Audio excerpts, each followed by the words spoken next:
So we're going to take Alex, we're going to look at what might be his available hip range of motion during squatting. So one way we can look at this is have him get in an all fours position, quadruped, using your hands and knees. Okay, what we're going to look for is how high he can get his knees relative to his hip and keep a nice neutral spine. So we notice with the squatting, he tends to kind of get like a butt tuck at the bottom, so go into your back position.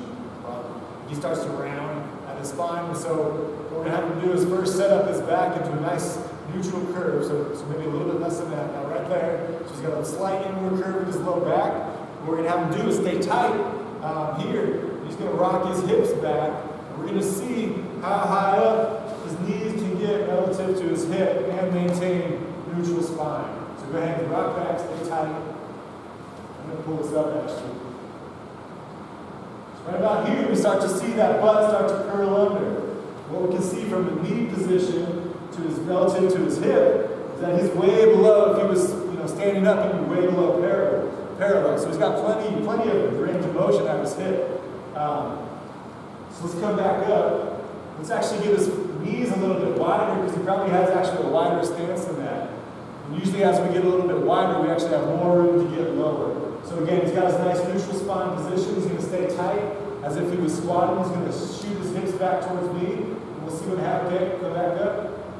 So there we might have gained a degree or two, not a whole bunch.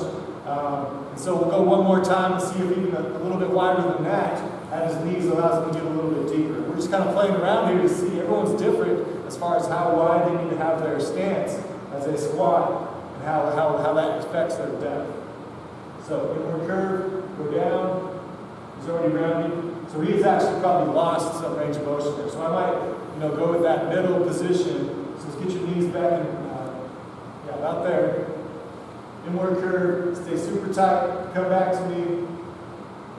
Chest will come forward a little bit. So come back up just a little bit. About right there, it's probably the bottom of what Alex has available in his squat right now. So we're going to kind of look at this from the standing position together. We can compare the two.